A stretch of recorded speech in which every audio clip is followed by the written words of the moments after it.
This is श्रुति और आज से यानी कि थर्सडे से शुरू हो रही गुप्त नवरात्रि की आपको हार्दिक शुभकामनाएं।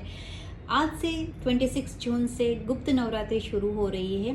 तो इस बार माँ दुर्गा है वो पालकी की सवारी में आ रही है। तो पालकी की सवारी में जब भी आती है तो उसको थोड़ा सा अशुभ माना जाता है अपने देश के लिए। जिस दिन से नवरात्रि शुरू होती है उसका प्रारंभ होता है, उसी दिन के हिसाब से माँ दुर्गा की सवारी है वो तय की जाती है। तो इस बार थर्सडे के यानी कि गुरुवार से शुरू हो रही है नवरात्रि, इसलिए माँ दुर्गा है वो पालकी की सवारी में है।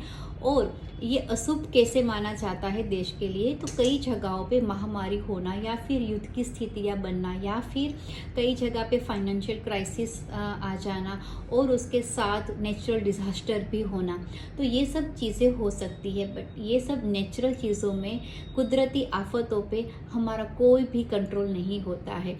तो जिस पे हमारा कंट्रोल है हमारी पर्सनल लाइफ पे, उस पे हम थोड़ा सा फोकस कर सकते हैं। नवरात्रि के दरमियान कुछ चीज़ें करके हम अपनी लाइफ को थोड़ा सा स्मूथ बना सकते हैं। तो हमें करना क्या है, बेसिकली ये नवरात्रि है वो 10 महाविद्या के अनुष्ठान के लिए बहुत ही शुभ मानी जाती है, पर हम सभी के लिए ये अनुष्ठान पॉसिबल नहीं होता है। तो मैं अब छोटा सा आपको एक उपाय शेयर करती हूँ।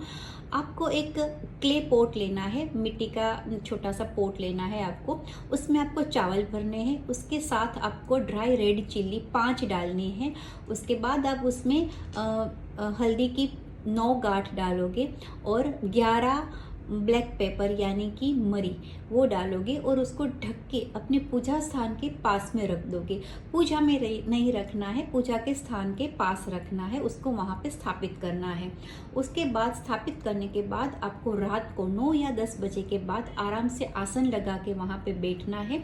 जब आप उसके पास बैठते हो तो आपका जो फेस है वो या तो साउथ की तरफ रहना चाहिए या फिर वेस्ट की तरफ रहना चाहिए। वहाँ पे बैठ के आपको काल भैरव के मंत्र का जाप करना है।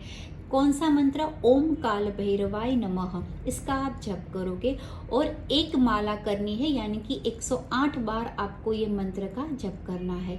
ये मंत्र का जप करने के बाद आपको वहाँ पे ही बैठ के या तो काल भैरव अष्टकम का पाठ करना है या फिर सुनना है। अगर कंठस्थ नहीं या फिर आप पढ़ नहीं सकते हो तो आप वहाँ पे बैठ के सुन लो।